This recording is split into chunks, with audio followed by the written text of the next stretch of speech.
Hi friends, welcome back to house of cars. ನಾನು ನಿಮ್ಮ ಸಮೀರ್. ಇವತ್ತು ಬಂದ್ಬಿಟ್ಟು ಟಾಟಾ ನೆಕ್ಸಾನ್ ಬಂದಿದೆ. 2020 ಮಾಡಲ್. ಇದು second owner vehicle. Just 58,000 driven ಆಗಿದೆ. ಪೆಟ್ರೋಲ್ 6 ಸ್ಪೀಡ್ ಮ್ಯಾನ್ಯುವಲ್ ಟ್ರಾನ್ಸ್ಮಿಷನ್ ಬರುತ್ತೆ. ಇದು ಬಾಡಿ ಲೈನ್ ನೋಡ್ತಾ ಇರ್ಬೋದು ಏನ್ ಕಂಡೀಷನ್ ಅಲ್ಲಿ ಇದೆ ಅಂತ ಹೇಳ್ಬಿಟ್ಟು. ಮಿಡ್ ವೇರಿಯಂಟ್ ಬರುತ್ತೆ. ಇದು ಸ್ಟೇರಿಂಗ್ ನೋಡಿದ್ರೆ ವಾಲ್ಯೂಮ್ ಕಂಟ್ರೋಲ್ ಬರುತ್ತೆ, ಆಟೋ ಕ್ಲೈಮೇಟ್ ಕಂಟ್ರೋಲ್ ಬರುತ್ತೆ, 6 ಸ್ಪೀಡ್ ಮ್ಯಾನ್ಯುವಲ್ ಟ್ರಾನ್ಸ್ಮಿಷನ್ ಬರುತ್ತೆ, ಬಟನ್ ಸ್ಟಾರ್ಟ್ ಬರುತ್ತೆ. ಇದು 3 ಮೋಡ್ಸ್ ಬರುತ್ತೆ ಇದರಲ್ಲಿ. ಬಾಡಿ ಲೈನ್ ನೋಡ್ತಾ ಇರ್ಬೋದು ಏನ್ ಕಂಡೀಷನ್ ಅಲ್ಲಿ ಇದೆ ಅಂತ ಹೇಳ್ಬಿಟ್ಟು. 2020 model, second owner vehicle. Just 58,000 driven ಆಗಿದೆ. ಇಂಟೀರಿಯರ್ ನೋಡ್ತಾ ಇರ್ಬೋದು, ಲೆದರ್ ಅಪೋಸ್ಟ್ರಿ ಕಂಪನಿದೇ ಇದೆ. ಸೆಕೆಂಡ್ ಓನರ್ ವೆಹಿಕಲ್ ಆಗಿದೆ ಇದು.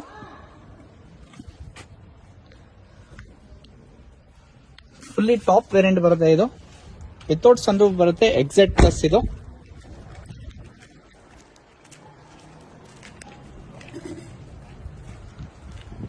ಪ್ರೈಸ್ ಬಂದ್ಬಿಟ್ಟು 8,75,000 ಕ್ಲೋಸ್ ಮಾಡ್ಬಿಟ್ಟು ಕೊಡ್ತೀನಿ.